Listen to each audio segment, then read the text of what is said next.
Shar Hunchke, and I have the privilege, and on behalf of VAS, I would like to introduce our next speaker, Jordan Kraft Lambert.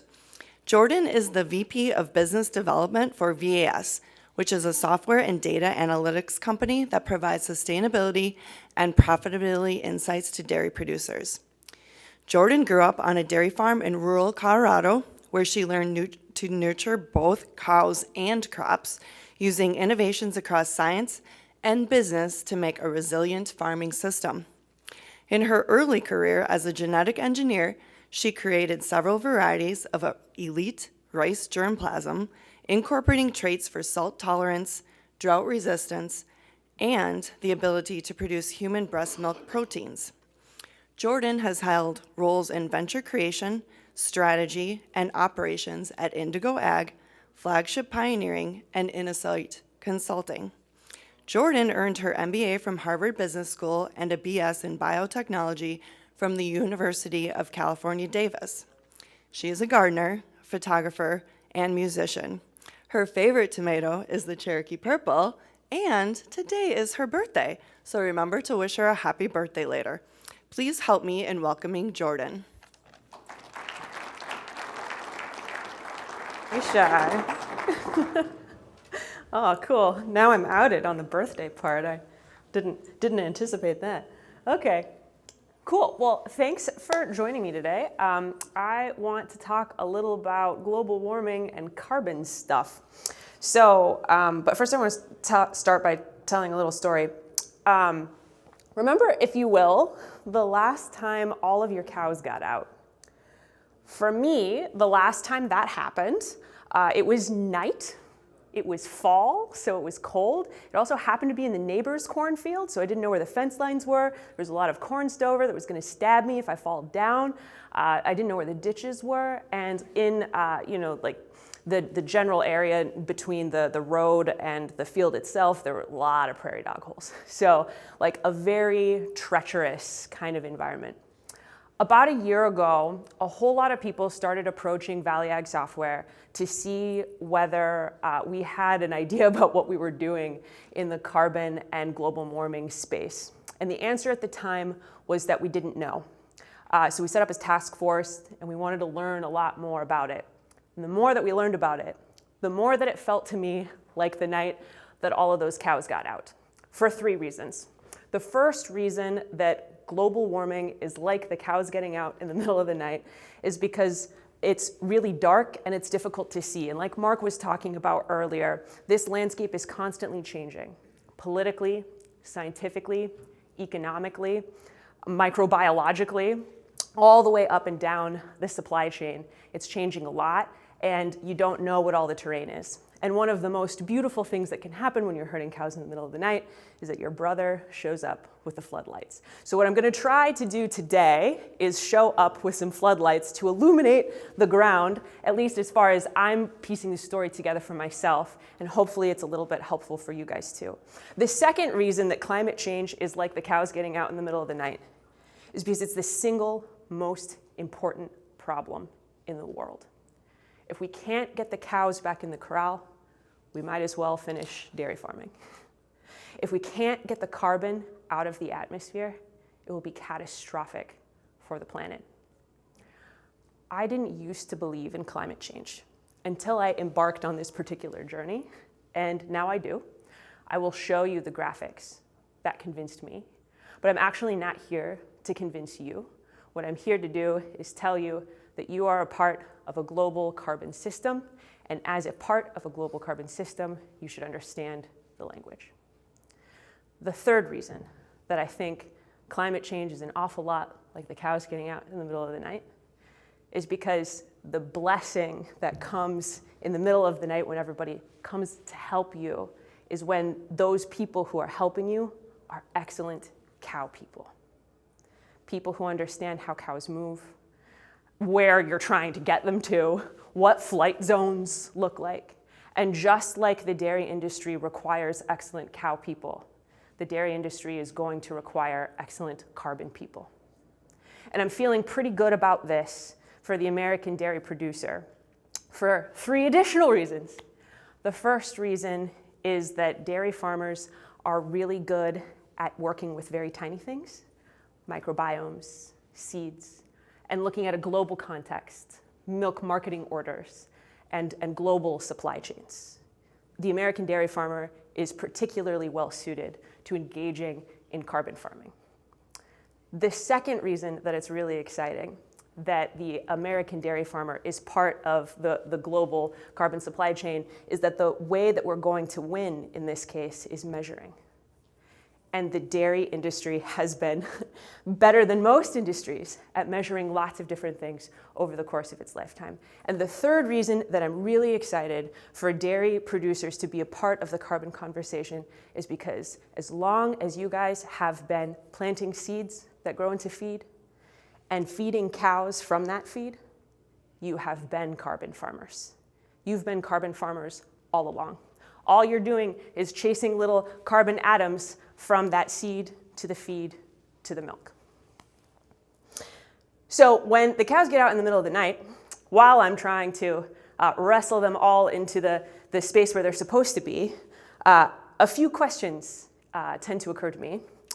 The first question being, how the hell did this happen? And what does it mean? What does it mean for me? The next is, what are others doing about it? Then what are we going to do about it? Who's going to show up and help me? And then what can I specifically do about it? So that's what I'd like to talk about today. So in order to do this, I decided to go all the way back to the beginning. How the heck did this happen? And I had to do like a little bit of earth science refresher course because I didn't remember all the things that greenhouse gases did. So I wanted to go back to the beginning. So this is the greenhouse effect. And the greenhouse effect says that the sun's radiation travels towards the earth, and most of the time, a lot of that gets absorbed by oceans and land. But what doesn't get absorbed by oceans and land gets reflected back into the atmosphere, and some of it escapes, which is super great. But a lot of it sticks around. So it bounces around, not just in the clouds, but also in CO2 molecules and CH4 molecules that are hanging out in the atmosphere. And as those little molecules are bending and flexing, if I'm a little carbon molecule, we've got two little oxygens over here, I'm pretty good at wiggling around, and when I'm wiggling around, that means that I'm creating heat. The same thing is happening with CH4. So if I'm a little carbon molecule, I've got my two hydrogens down here and another two hydrogens up here, and I'm able to dance around. And every time I dance around, that means that I'm creating a little bit more heat, keeping that heat trapped. Now, the atmosphere is a really good thing. The Earth's atmosphere is particularly great because we're in this beautiful Goldilocks zone, right? We want some of those atoms there dancing around, creating some heat, because otherwise we look like the moon.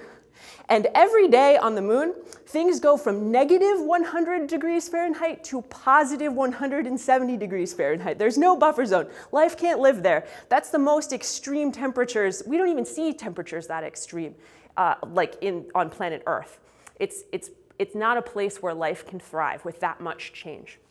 On the flip side, if you have too much atmosphere going on, then we start to look like Venus, where the surface temperature of the Earth is, their Earth, the surface temperature of Venus, is 200 degrees Fahrenheit or more, also a pretty inhospitable environment. So we need to stay in that Goldilocks zone. And right now, part of the problem is that we're trapping more gases than we're releasing back into the atmosphere. So I promised you a graphic that changed my mind about human-caused climate change. And this is it, actually. I, at first, was like, okay, so what's the big deal with CO2 being above the ground in the atmosphere? We've been doing that for a long time. You all recognize this, right? You all live this every day, right? We have a cow who's eaten plants, who built their little plant bodies by incorporating CO2 through some photosynthesis. We added a little water in there, a little bit of photon. Now we got a plant body here. It's getting eaten by a cow, and then it's getting belched out into the atmosphere. It's getting pooped out on this side. It's being built into her body, right? We're really familiar with that. So I was like, what's wrong with CO2? CO2 is great. We use it all the time. And the difference is the left side of this graph. On the left side of this graph, we're taking CO2 that's been buried underground. They call this ancient carbon, very, very old carbon. It's been stored under there for a really long time, and we're taking it and we're burning it into fossil fuels, and that's entering the atmosphere, and it's not a part of a cycle. It's a one-way street. So what's really cool about our CO2 is it's cycling all the time. But this kind of CO2, it's just staying in the atmosphere, and the more that stays in the atmosphere, the more its little oxygen molecules are like dancing around and creating a lot of heat. So on the left side of that graphic, that actually hasn't been going on for very long. It's actually been going on since about the 1770s. I'm a big fan of the 1770s because that's when the steam engine was invented by a Mr. Watt. And I really liked this steam engine because it kicked off what we call the Industrial Revolution. And the Industrial Revolution was pretty awesome because it was the first time in human history that we were able to create power, to move things, to do things without using our muscles. We got to use an alternative source of energy. And it was so nice that for the next 200 years, it was way easier to see the benefits of the Industrial Revolution than the knock-on effects of global warming. Because over the next several hundred years, we invented cement, which is pretty fantastic. We invented the steam engine. We built some railroads. We invented air travel and air conditioners, really fabulous things that made the world a nicer place to live in. But we didn't see a lot of the more negative effects, which was that the CO2 was accumulating in the atmosphere and raising temperatures. You can see the United States here in the bottom middle. So while we've got some cooling stuff going on some of the time, most of the time, net, we're increasing temperature. In short, the Industrial Revolution was the first time in millions of years that this much ancient carbon was added into the atmosphere on top of what we were already doing on the biogenic side of the carbon cycle. And I was looking at that and I was like, okay, I get it. But wait, the dinosaurs though, like that's how we got fossil fuels, right? Like theoretically, those little dinosaurs millions of years ago were hanging out doing their own biogenic carbon cycle way back in the day. Why wasn't that okay? What if we went back to that? That could be fine, right? It was really warm, roasty, toasty, very tropical, the Cretaceous period, lots of reptiles running around. Maybe we don't have to have the giant reptiles, but we could still have that level of heat. And yeah, we can go back to that. We can go back to that. The problem is getting from here to there means that the climate is changing faster than any of our systems are able to change with it. As dairy farmers, we know that weather is always a gamble. But what we're finding as the world is warming is that weather is more often a losing gamble now than it used to be for the systems that we have created. And so it's not so much will there be life if we go beyond 2 degrees of increased temperature in the atmosphere. There will be. It's whether or not our children, my children, can expect to participate in systems that will mean that they are financially prosperous, that they are safe, that they have good food, good air, and a good future. Because our farming systems are not adapted to this, our financial systems are not adapted to this. They're not adapted to the change. So after I had ascertained for myself, like, okay, so what's scientifically going on to cause this climate change situation, the cows getting out, this massive problem, then I was like, okay, so whose fault is it, right? And I ended up with this graphic from the Innovation Center for U.S. Dairy, which says that, oh man, like maybe it's not really our fault, guys. Like we're only 2% of greenhouse gas emissions in the entire United States. So I was feeling pretty fat and sassy. I was like, oh man, maybe this is gonna be okay and it's not really our problem. Really, it looks like to me the problem is transportation, electricity, where we're living, and industry generally.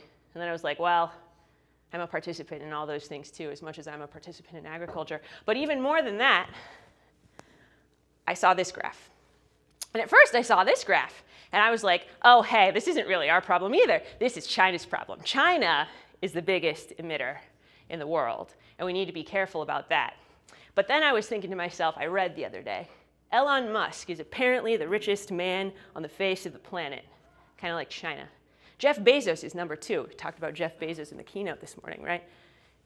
And I gotta admit, if somebody asked me, Do you want 2% of Jeff Bezos' fortune? I would say yes, because a little of a lot is a lot. It's still a lot. 2% of greenhouse gas emissions in the United States that we contribute as the American dairy industry is still quite a lot. And in case you're still on board with blaming China, I found this graph. This is the accumulation of all the emissions outside of the biogenic carbon cycle that have been accumulated since 1770. So guys, we're winning in terms of max pollution. We're real good at it. And there's good reasons for that, right? We were inventing stuff. We were scaling up technologies that saved a lot of stuff. That's not to say that, like, I have to admit, like, I'd rather live now with air conditioning and Wi-Fi than, like, in the 1770s, right? I want to live now.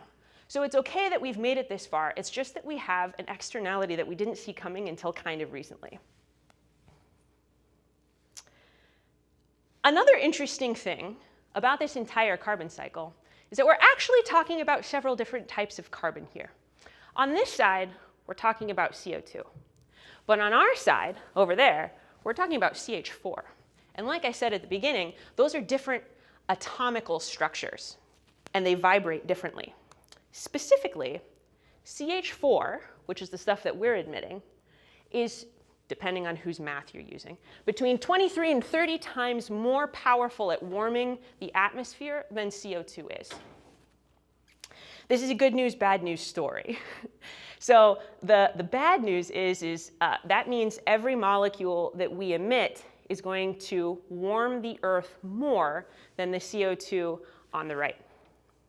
But the good news part of this story is that if I had a boulder yay big, climate change, and if I had a lever yay big, it's going to be pretty hard for me to move that boulder. But if I had a lever that was 23 times larger than that, I have a much better chance at moving that lever. And the American dairy farmer is in charge of this lever, which is pretty cool. Also means that the oil and gas industry is going to have to work 23 times harder than we are to try to make some reductions, right? And it's important to be aware of this. So COP26 was the most recent climate change symposium. It was held in Glasgow in November. And there were a lot of good things, actually, that came out of COP26 for the American dairy industry, global livestock industry, one of which was that livestock can be a solution rather than we should just kill them all and start over again and be plant-based diet people. But one of the things that also came out of COP26 was this focus on methane. Because methane is a big lever, we have an opportunity to use it to our advantage to slow that global warming. And we're a pretty big contributor to that part. So when we're talking about the most powerful greenhouse gas, methane, that's in the atmosphere, we have a pretty good lever on top of that in terms of volume, right? So we have a lot that we can do to move that towards cooling. So after I had ascertained all that, I got interested in the question, like, what are others doing about this? So, like, beyond the dairy industry, like, are other people who are in the rest of those pie charts, like, carrying their weight? Like, what's going on there? And it looks like people are starting to show up. So every supply chain globally, and we saw this specifically after COP26 in Glasgow, every supply chain globally is experiencing pressure, not just from governments. That's happening a lot in the EU, but even in the United States, we're not taking so much of a compliance approach. We're taking more of a markets approach, like Mark was talking about. But we're seeing pressure from governments and stockholders and employees to understand carbon footprints and their paths to reduction.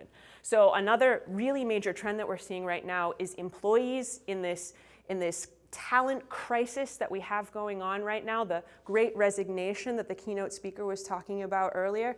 Employees are often motivated to join companies who are aware of their carbon footprint and are doing real things to change it. So companies are feeling a lot of pressure to change this. And that's where the Paris Climate Accords come to. I'd heard the name Paris Climate Accords bandied about a lot, but I didn't actually know what all was involved in the Paris Climate Accords.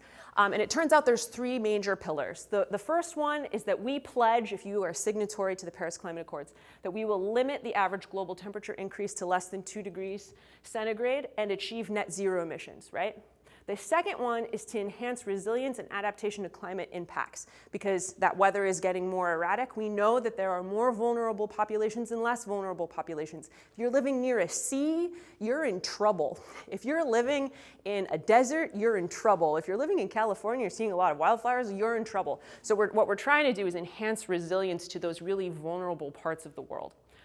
We're also, number 3, aligning financial flows in the world with these objectives. So the Paris Climate Accords were done in 2018 at COP21. What we saw in COP26 is a whole lot of people showing up, especially to number 3.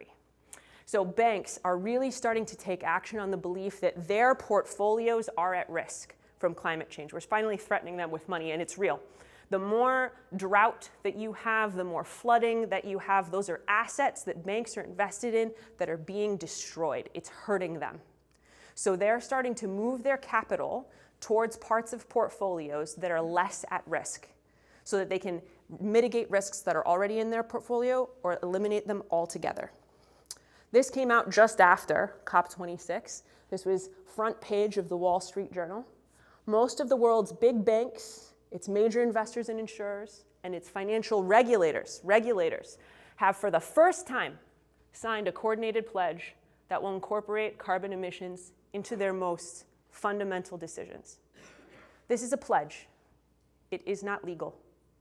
But for the first time in the history of humanity, the legality is irrelevant because stockholder pressure is going to be pretty huge. And we're already seeing that. We're seeing companies be really shamed for not making progress on goals that they've already committed to. And as a result of this, we're seeing some really big names make really, really difficult new changes. BNP Paribas said no new financing for new customers who have greater than 25% coal-related revenue. Deutsche Bank is ending all lending to coal mining by 2025. And UBS is not allowing financing for utilities using coal for greater than 20% of their total energy. Larry Fink is the CEO of BlackRock. It's the largest investment firm on the face of the planet. It has over $13 billion in investment. Sorry, trillion. There is no company whose business model won't be profoundly affected by the transition to a net zero economy. Companies that are not quickly preparing themselves will see their businesses and their valuations suffer. This man is controlling like most of the capital in the world. As a result of this, more than regulatory pressure, we're seeing this social pressure to have over 1 in 5 of the world's 2,000 largest publicly listed companies have committed themselves to net zero emissions. That's excluding private companies, which is a lot of the world's capital as well. So people are really showing up to do this. The guys who are really in the crosshairs, obviously, are the transportation, oil, and gas industries. So I got kind of curious about what are they doing about all this. And there's some pretty cool things that they can do. One of them is sealing methane leaks on thousands of miles of pipelines. So the Henry Center that Mark was talking about earlier, all of the pipelines that go to that hub in Louisiana, a lot of them leak. These are obvious leaks. They're actually flaring these off, so they know where these are and they're lit on fire on purpose. But most of the time, these leaks are only seen by infrared cameras. So one of the things that a lot of the transportation industry is doing is really investigating technologies to understand where the methane leaks are because they're invisible to the human eye in most cases.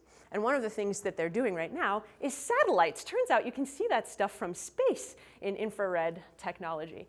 So we're excited about some of the ways that we can fix that. So that's one really big one. Another really big moonshot that I think is pretty exciting is that they're investing in these guys. They're called mechanical trees. And what they're trying to do, if you remember that slide I kept popping up with the biogenic carbon cycle and the ancient carbon one-way street, they're trying to make an ancient carbon cycle as well by adding these mechanical trees that will sequester carbon from the air and put it into pellets that can then be used for things like bioplastics, which is pretty cool. But this is a moonshot, not done yet. Lots of people working really hard, doesn't actually work yet. We're also inventing market mechanisms, and Mark touched on this as well, to show people how they can, a path towards offsetting their current emissions. I think of it in 3 buckets. The first bucket is your compliance markets. The second is your voluntary markets, and the third is actually internal reductions. So when we're talking about compliance markets, these are 4 types of companies that have been legislated to be regulated through cap and trade. So in California, for instance, you've got the transportation sector that has been capped, and they're allowed to trade outside of their supply chain to find sources of carbon that are less fossil based, right? That's why you can get low carbon fuel standards credits for biodigesters. You're getting carbon from the biogenic cycle instead of from the ancient carbon one-way street, right? But what's happening there is there are certain types of companies that are regulated. But there are lots of companies, like I mentioned, that are not yet regulated. So these are your tech companies in a lot of cases, right? Your Microsofts, your Amazons, who have employees and shareholders who want to know that their companies are doing the best that they can to reduce their carbon footprint. Microsoft has recently claimed that they will not only become net zero, so they're not emitting additional carbon, but they want to pay for all of the sins of their past, all of the carbon that they have ever emitted ever. And they're participating in voluntary markets. So voluntary markets are ones that are voluntary. You don't have to be there, but a lot of the tech companies feel that they need to be there because of their employees and their shareholders. So not from a regulator, but pressure from elsewhere. Right now, the voluntary markets are actually, frankly, not that interesting from a monetary perspective for people who are creating credits. You can see here that today, the price per ton of carbon on these markets is around $3. It's not really, I mean, like the average cow makes 9 tons a year, right? So that's like not super exciting. But there is not nearly enough credits on any market, compliance, voluntary, or otherwise, to make up for the amount of carbon that we've put into the atmosphere and continue doing so. So it is likely, because supply and demand laws, that price will substantially increase, $20 to $50 per ton of CO2. The third place that we're seeing people show up to try to reduce their carbon footprint is through internal reduction. So this is where a big company like General Mills or Starbucks or somebody like that is taking an accounting of all of the different ways that they're emitting throughout the course of their supply chain and then taking intentional steps to reduce those things. So they might not be transacting on a compliance market or a voluntary market, but they are still counting their emissions and then taking steps to reduce them. And as a result of this, we're experiencing the emergence of a brand new, very exciting field called carbon accounting. So I think that's going to be really exciting for some bean counters out there. And as a result of all of these marketplaces showing up, we're also seeing a supply chain. So just like we have a supply chain for turning milk into yogurt and cheese, we're seeing supply chains show up to connect the creators of carbon credits to the people who are going to buy them. And it's a longer chain than I thought it was going to be. So I learned a couple of new terms, like we knew about the farm, right? The person who's creating the credits. But then we've got these guys called project developers, and they do a bunch of different things and show up in the carbon pathway several different places. One place is the validation and verification stage. So they're conducting baseline measurements and they're drafting project design documents. Then they're submitting all of those documents to a place called a registry. Mark talked about them. That's Verra, that's Carbon Standard, that's the Gold Standard Initiative. They're independent third parties who have reviewed all the scientific literature, and they say things like, yes, I think this is a practice that is worthy of creating a carbon credit associated with it. And they bless the credits or deny the credits. Then we've got a project developer that is then probably connecting with some kind of a market, whether that's an individual broker or whether that's a voluntary market or a compliance market. And then you have the corporate off-taker, the guy that's actually purchasing those credits and monetizing it. So as you might imagine, there's the person who's creating the credit, and then there's all the middlemen that also take a slice of that before you get all the way to the corporate off-taker, right? And then that project developer steps back in and makes sure that the credit is being created the way that the project plan said it was going to be created. So as cool as all that is, we're still witnessing the birth of this brand new marketplace, right? And there's some problems with it. There's 6 major things that really need to be fixed in order for carbon credit markets to function well. The first thing is we need shared principles for defining, verifying, and valuing carbon credits.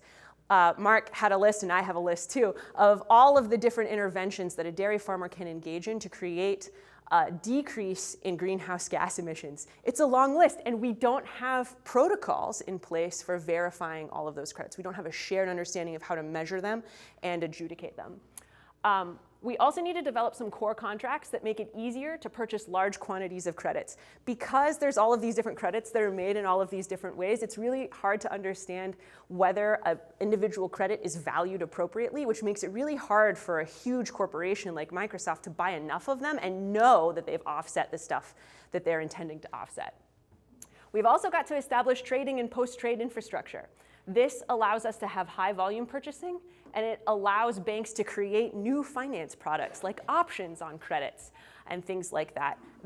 Those are markers of a mature market system, and we don't have any of those right now. We also need to create consensus for the proper use of carbon credits. Again, because a lot of those credits are so heterogeneous, and some of them have extra benefits like fair trade or biodiversity and things like that, and we're not valuing those appropriately either, which makes it difficult, again, to transact those credits. We also need to install mechanisms to safeguard the market, because frankly, a carbon market looks like a great place to do some money laundering about now. So we probably need to have some regulations put in place to make it so that that's difficult to do. We also need to transmit clear signals of demand. Like I said earlier, the price of carbon right now is like not that interesting, and it needs to get a lot more interesting. We need, as a collective society, to say that this is something that's worth paying for, and we need to do something about it. And that'll raise the carbon price. So that's what other people are doing about it. So what are we doing about it? So the dairy industry has been really proactive in making commitments. I'm really impressed, honestly, with the dairy industry. I think we're ahead of a lot of the other ag industries in terms of making commitments to be a part of net zero initiatives and so on. But what's definitely clear is that with this whole carbon situation, there are at least 3 possible future scenarios, and we don't know which one is going to win. One could be that we get some credits. That would be super sweet if we were able to do it. It's also possible that maybe producers are going to earn a premium for carbon neutral and negative milk. That would fall into the internal reduction category, where supply chains are understanding their carbon footprint and deciding that they can prove that their milk is net neutral, and therefore consumers are willing to pay a premium for it.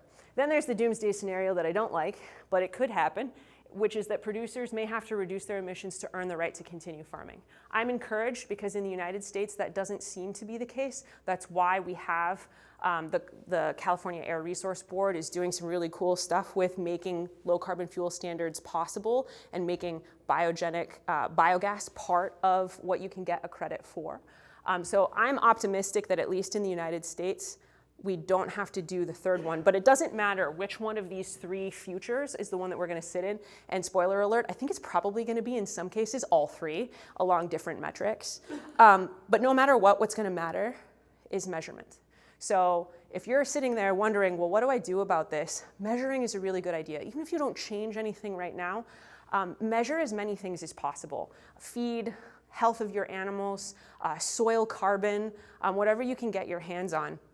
Because when we measure things, we can manage things. When we measure things, we can do a good job of establishing baselines and where we are, and we can document those things so that we can prove that that's where we were in 2022.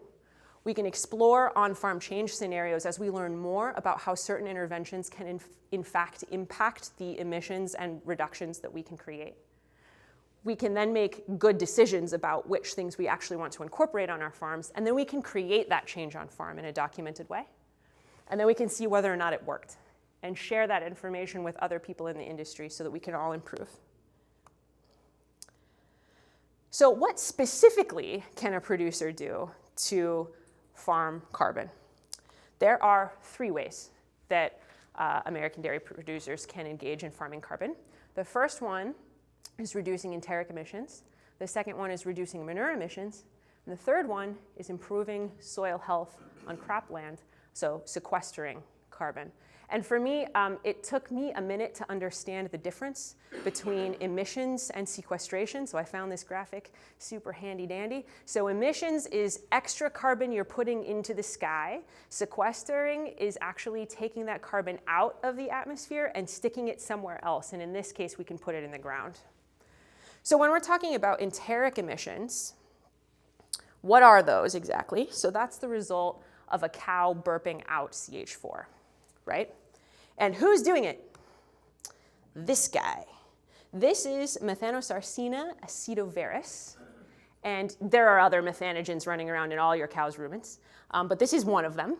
He's kind of cute. I think he's kind of cute. And really what that methanogen is doing is helping out with this very complicated process. So how is it doing it? Well, we start at the top where the cow is consuming some feed, and then we're fermenting some stuff with some different kinds of bacteria.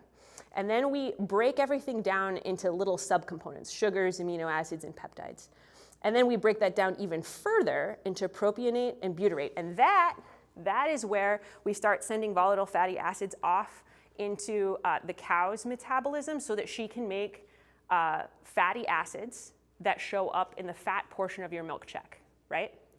But what's really cool about a lot of those molecules that are still there is they're still full of energy that the cow can use and that the microbiome can use. So they keep breaking it down until we get to these little methanogen guys there at the bottom. And what they're doing is actually removing hydrogen gas. Did you know that cows have like hydrogen gas running around in their rumen? They do. And those hydrogen atoms are sources of energy for methanogens who can create just a little bit more energy for not just the bacteria, but also for the cow herself. And then we have to go somewhere with that CH4, so she belches it out when she chews her cud, right? So there are things that we can do to mess with this entire process, this organic chemistry that's taking place inside the rumen, right? And so there are a few levers that you can modulate in order to change that hydrogen electron flow that's happening in the rumen. One is that you can improve genetics, right? So we know that 35% of production improvement since the 70s in the United States is attributable to genetics, and a lot of that has to do with things like feed efficiency. So as long as you're choosing good semen, you're probably on the right track for that one. Another really cool thing that we can do is produce better forages in the medium term. So those are things like, for instance, if you have an entirely grass-based diet, if you were to move to an ensiled product instead for forage, you're likely going to decrease enteric emissions when we do that, because the bacteria that have made the ensiled product have already reduced a lot of that so that the cow doesn't have to do a lot of the digestion herself. So producing better forages is a really good option. We can also balance the ration differently. So there's different feedstuffs that create different amounts of enteric emissions and burping. And we need to do a lot more research on this. But in addition to things like feed additives, which are a really hot topic right now, it's likely that ration reformulation without buying additional feed additives could also be a really good way to reduce enteric emissions. And there's also things around culling strategies, right? So we all know that a lot of folks tend to overpopulate their pens, right? We're overcrowding some of our cows and actually decreasing the amount of milk that we're taking home in a milk check when we're doing that. So it's possible that some culling strategies could actually boost your milk production while decreasing the number of cows that are doing some burping. But I wanted to do a deep dive on the feed additive topic because there's been some really great research coming out of UC Davis this past year that have really looked at all of the different additives. They did a massive literature review of all of the different ways that we thought that we could reduce enteric emissions in cows. And I was excited about some of the things that they put on here. It was like pretty creative. We've got cumin up there. We've got garlic, citrus pulp, yucca over there. So we're trying lots of different stuff. You'd be surprised what works. So there are ones like, so everything, when you're seeing a dark green with white, like the darker green and the whiter it is, the more likely it is to create change in enteric reduction. So that's a good thing. We're seeing things like chestnut, coconut, dried distiller grains, eugenol, sapoin, and linseed. They do decrease greenhouse gas emissions through enteric emissions, but they also seem to increase the cost of production in some geographies. And in other cases, they can do pollution swapping. So especially in the case, for instance, of dry distiller grains, that can actually increase sulfur pollution. So we need to be careful about that we don't, change the system over here and then have something else pop out the other side that we didn't anticipate. So it's important to have a very holistic approach as we're looking at this. Mark mentioned the seaweed. So bromochloromethane is present in this cute little seaweed down here. And it does show pretty impressive methane reductions, up to 67%, but also showed a potential decline in feed intake. And technically, bromochloromethane is a prohibited substance under the Montreal Convention for the poison part that Mark was talking about. So jury's out on that one. We have to do a little bit more research on that to see if it'll work. But we did see some other stuff that actually does seem like it can work. Well, monensin would also work, but the problem is it's an antibiotic, so we've got consumer acceptance issues.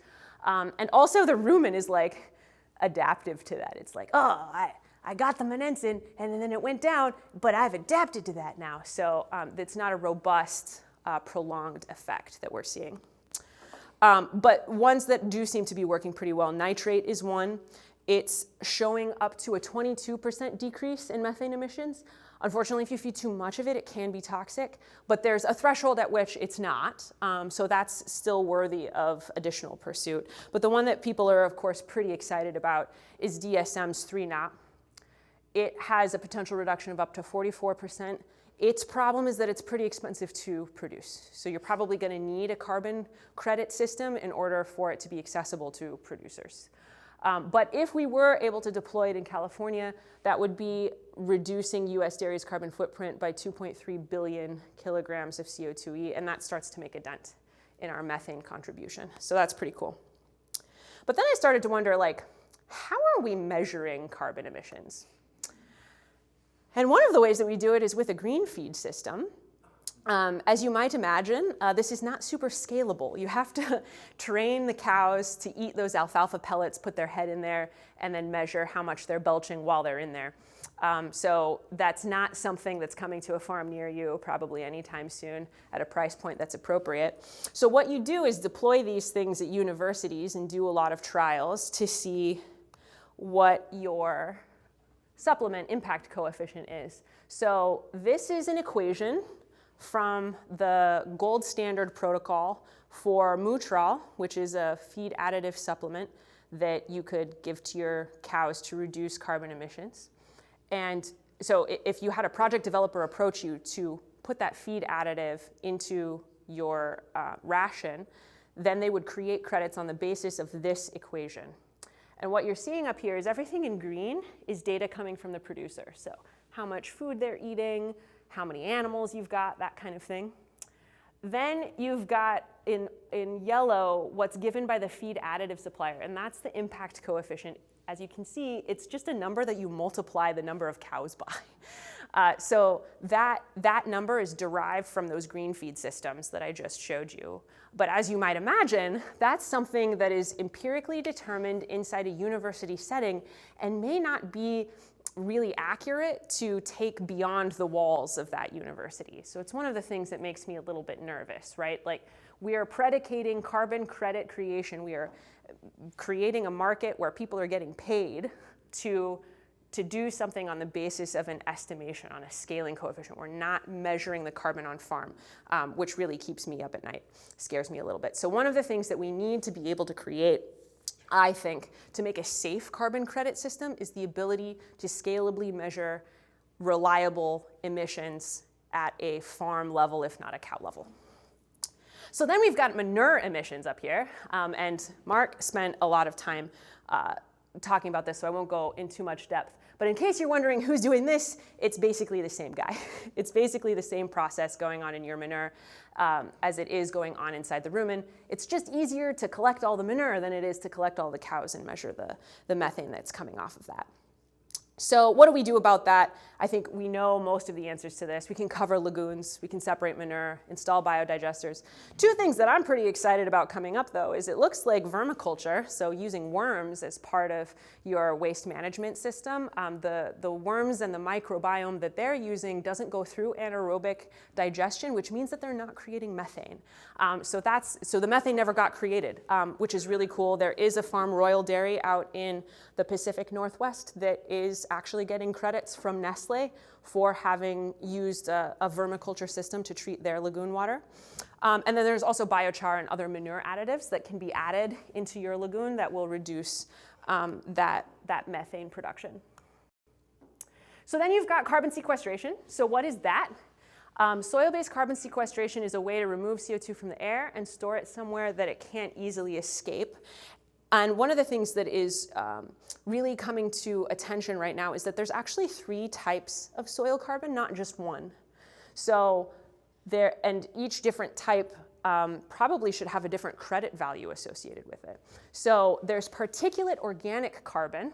This is stuff that's really only going to be in the soil for 1 to 5 years. This is where we really want no-till to happen, and we want some cover crop stuff to happen. But this is like sort of cash in your bank account. It's very liquid. You can move this very quickly, right? It's labile soil organic matter. And then in the middle, you've got humus organic carbon. So this is resistant residues. So these are roots. So this is why cover crops are so popular. Is the more that you can keep a root in a soil, it's not going to go so far. Like if you were to till that ground, like those little root molecules aren't going to fly up into the sky, but all these labile carbon molecules would. So that's more like a mutual fund kind of a carbon. It's going to stay in the soil for a lot longer. And then you've got resistant organic carbon. So that's the stuff that's really in there, and it's been down there for a really long time. The crop isn't using it to grow. One of the emerging conversations that's happening right now is if what we're trying to do is push a lot of this carbon into the slow area, are we robbing our plants of their ability to grow by changing the ratio of labile carbon to slow carbon? So like a new conversation that's showing up in the space right now is like, just because we locked that carbon into the soil doesn't mean that we're still creating a verdant field that's really productive. So a lot of research is going on in this area at the moment right now. So what can we do about it? You guys probably know the answers to this one. Applying manure to the soil can really help boost your soil organic matter. Rotating crops, using cover crops, no-till. But how do we measure it? Again, super labor intensive. Most of the time when you're getting a carbon credit, you have to do 2-acre grid samples at least to get a baseline. And then a lot of times they'll do satellite monitoring to see if you engaged in no-till or cover cropping. But we're not able to actually empirically measure that carbon at a very high precision inside the soil. So that's definitely going to be an area of research that we're going to have to move on coming forward. So in summary, there's some things that we need to do to create really robust carbon credit systems for all dairy farmers globally. From a measurement perspective, we're going to need better carbon emissions measurement tools than just those scaling coefficients, in my opinion. Also, from a soil sequestration perspective, we need better ways of measuring that carbon that's actually in the soil. 2, in terms of pricing, the only price that seems like a good price to me right now is through the low carbon fuel standards, because that's up to $200 per ton. But most of the rest of the time we're down at 3, maybe up to 20 to 50. We're going to need those numbers to come up for this to be more attractive. Also, we need a whole lot more tools in our tool chest, right? So especially on the enteric emission side, while there are protocols for feed additives, we don't have any feed additives that are actually approved for use in the US market. DSM's working on it. They're approved in Brazil, but actually the FDA and the USDA do not have a pathway for approving feed additives for this purpose in the United States, so that's being created right now. We also need to raise awareness for feed reformulation. There is a reason that feed additive companies do have protocols. It's because they had a vested interest in working with the registries to create those protocols. I'm not seeing anybody with a vested interest in creating feed reformulation protocols, and we as an industry need to demand that. We need to show that genetics, we have better genetics. We have a really great system set up for that, especially in the dairy industry, but we don't have protocols that allow that to create a credit, and we need to create that. Also keeping cows healthy. The healthier an animal is, the more you don't have to withhold her milk from the milk tank, the more feed efficient she is, all of those good things that you already know. That is also not a protocol at the moment. We also probably need to create protocols for keeping and culling strategies. On the manure side, we actually have a lot of protocols and a lot of technologies for that. We've been working on it for a long time, and you can see that it's paying off. But we probably need some more things around manure additives in particular. And then on the soil sequestration side, everybody's all excited about cover crops, no-till, and crop rotation, but I think that that's leaving the American dairy farmer out. We need to do a better job of making sure that the way that we do crop farming, which I believe is very good for the environment, needs to have protocols that come along with that. So tell your lawmakers, tell DMI. So what the heck can we do today now that we've absorbed all of this information? And I think that there's 4 things that are actually pretty similar to what Mark had up there before. 1, be a part of the conversation. You are all carbon farmers, and there will be markets that are created around what you're able to do. So please be conversant so that you can advocate for your own best interests. 2, measure everything. Measure all the things. Document it so that you can propose a baseline. We're seeing, especially in the soil sequestration space, folks are sort of backdating when they've been able to engage in a particular program. So you can get credits for cover crops that you started 2 or 3 years ago, as long as you have great records. So take great records. Also, ask for your farm ES assessment. So the Farmers Assuring Responsible Management Environmental Stewardship Assessment will show you what your greenhouse gas footprint is so that you can get a sense of what's coming from your feed area, what's coming from your enteric area, and what's coming from your energy use area. It's really handy to know. So like Mark said, know your numbers. And then the final piece is let's apply some pressure, guys. You saw the game board on that last slide, right?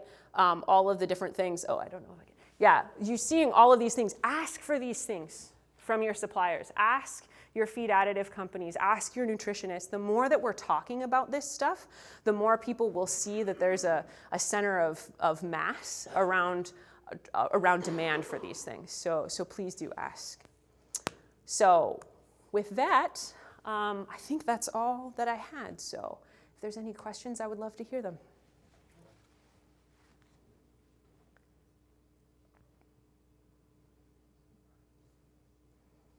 Crickets. Yes, ma'am. Thank you. That was extremely informative. I'm trying to keep up every slide with what you said. It was really great, Jordan. Thank you for that. I'm thinking from the point of view of the consumer. The consumer has been sold grass-fed beef. Ha, yes. How are you or how is the group or society going to get them to shift that silage is preferred? Yeah. That's one of the things I caught from what you just said. Correct me if that was offline. Oh, yeah. Great question about grass-fed anything, dairy or beef, and then sort of high impact, high efficiency rations. Yeah, I think that that's a conversation that we need to have within the industry and then really talk to consumers informatively about that. The United States is the single most efficient dairy system on the face of the planet, and it's because of the TMR. It's because of that ration, in large part. Those grass-fed systems do create just a lot more enteric emissions, they do. However, those grass-fed systems are also a really important part of regenerative agriculture and allow you to have a lot of biodiversity and wild spaces, which are things that we should also value. So I think one of the things that we need to be good at as an industry is speaking clearly, but also with nuance to consumers about the need to have many types of systems so that we can have biodiversity as well as take care of the climate. But I think that's a nuanced conversation we really need to have. Yes? You had talked about selling the carbon credits, and I'm assuming you're talking about selling it to the guy next door to you as opposed to the consumer. And I'm trying to figure out how to sell it to the consumer because ultimately that's what you want to do. Selling it to the guy next door just makes us as a whole look better, but it doesn't really do anything for the environment or or my Yeah. pocketbook, getting it from the consumer, who's the person that really kind of wants it. Yeah. Yeah, so the question was, how do we sell carbon credits to people you don't know, right? Like to the consumers out in the world rather than maybe your neighbor or somebody nearby, right? How do we not just stop at looking good locally, but really making sure that this carbon credit flow happens globally? Is that a fair recapitulation of your question? Well, when I sell a gallon of milk, how am I going to get more for my gallon of milk? How are you going to Because get more I for a have gallon good of milk? carbon credit footprint in it. Yeah, yeah. And so I think this is the conversation that we also need to be having inside the dairy industry as well. So there are some schools of thought that say that processors need to understand the value that we are creating by making carbon reduced milk and compensate for that. And there are other schools of thought that are saying that like it's cool that they won't. So what if we divorce the milk product from the carbon product and say, let the best man win. If Microsoft is going to pay more for this carbon credit than Nestle is, then they should win that credit. And I think that's a really important point of view. Mark knows a lot more about that than I do, but I think the invention of these marketplaces as clearinghouses, as a place where you can think about transacting. So I think that one way this could go down is that you're going to have a carbon processor the same way that you have a milk processor. You're going to have somebody who is your customer around your carbon credits. In some cases, that will also be your milk processor, but it need not be. It could be Shell Oil. Yeah. I'm going to go here first, and then I'll come back to you. Yes, ma'am.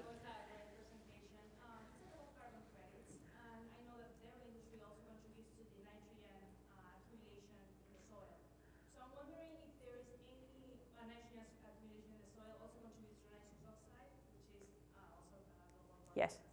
So I'm wondering if you forecast seeing something besides carbon cycling and try to monetize carbon also with nitrogen cycling. Oh, yeah. Okay, so the question was, why are we just talking about carbon? Because there's other molecules involved in this, phosphorus, nitrogen. There's lots of cycling that's happening in our soils and also in the rumen, to be honest.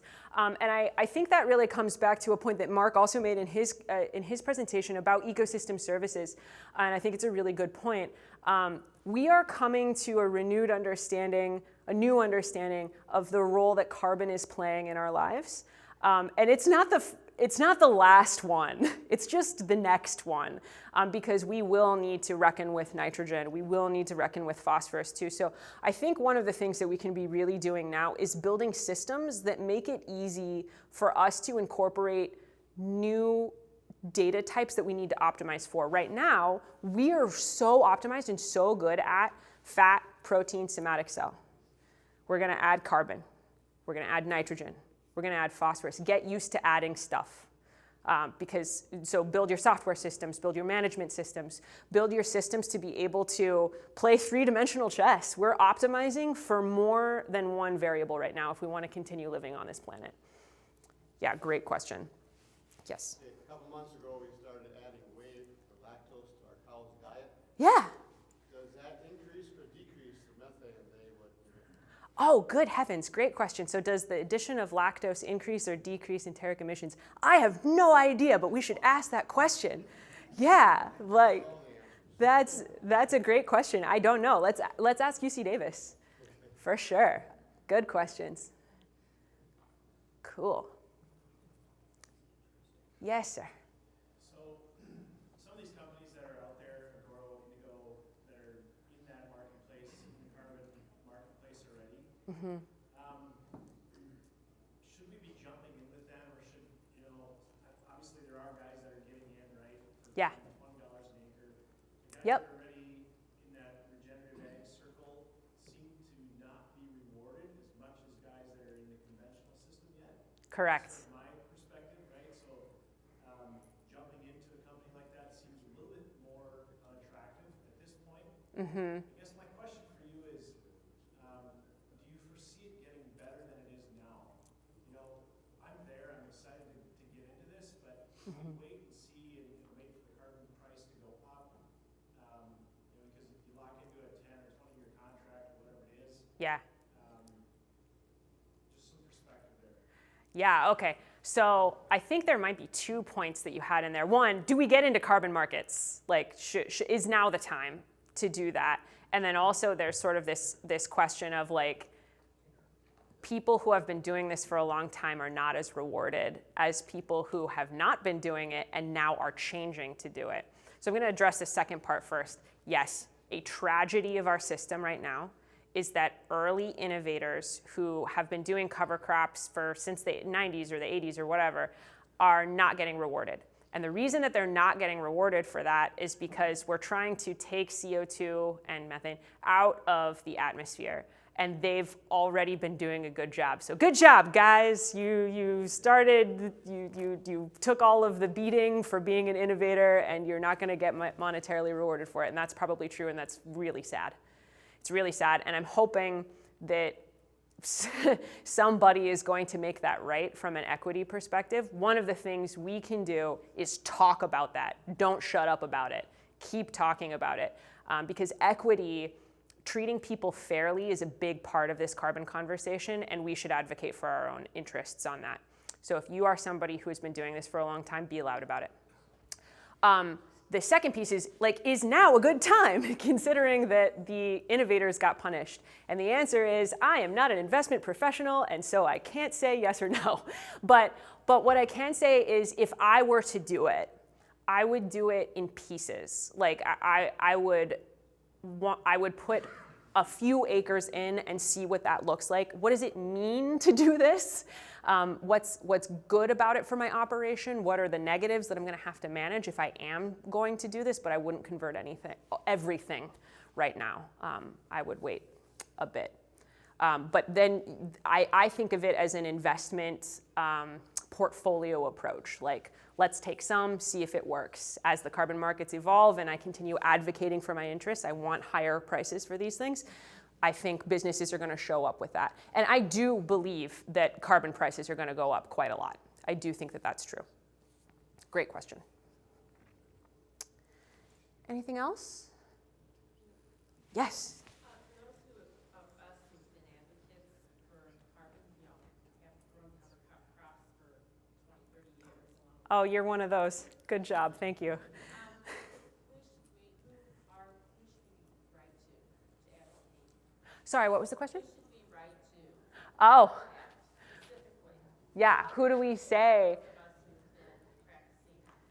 Yeah. So great question. For those of us who have been engaging in these good practices for a long time, especially cover cropping, who do we say that we should get remunerated for this too? Difficult question, but I think lawmakers are one. But I actually think in the United States, the better mechanism is really going to be the people who are creating the marketplaces that are doing the transactions for this. I personally believe that, one, the United States is taking a very marketplace-based approach, and two, I just happen to believe that business is a really good way to get your needs met as a customer. So if you tell them that that's what you want, like, keep telling them over and over again so that they can, those guys that are building those marketplaces. So I used to work for Indigo. And so Indigo's raised almost $1 billion in capital. And the investors that have raised that still have more money. They work for BlackRock. So there are people there who are willing to spend money on carbon solutions. So show them a market signal. Show the innovators in that space who are creating these credits that you're there and that you've been doing this and that you have something to offer for having done so. Okay, both of them. It's good. Good. Cool. Anything else? Yes, sir. Kind of a shot in the dark. How long, from your perspective, how long until agriculture is carbon neutral? Oh, boy. I don't feel comfortable answering that question. I would talk to like a Frank Mitloner about that. But I think it depends on how fast we move and how fast we advocate. I think what's really beautiful about this carbon system is that we have a lot of skin in the game. So if we are loud and we talk about it and advocate for our best interests, people will actually listen. Like actually, all of these investors who I pitched to raise funds for Indigo, for instance, they were like, oh my God, agriculture and nature-based solutions. They were really excited about it. I think this is an important moment in the global consciousness for food, and carbon happens to be the subject that's bringing these Silicon Valley investors or Swiss investors and all of these people who wouldn't normally be talking to American dairy farmers to the table. They're showing up now because y'all are like, hey, I got some nature-based solutions. And they're really excited about the word nature-based solutions. So having those conversations with them will accelerate our path to net neutrality, I think. Because those guys are the guys that have to show up with a lot of these solutions that don't exist yet, right? Like these guys, these investors are the people that are gonna have to help us have better tools for measurement. They're gonna have to be the ones who are adjudicating these protocols and developing technologies, supporting these feed additive companies, because believe me, I'm so excited that DSM has this one right.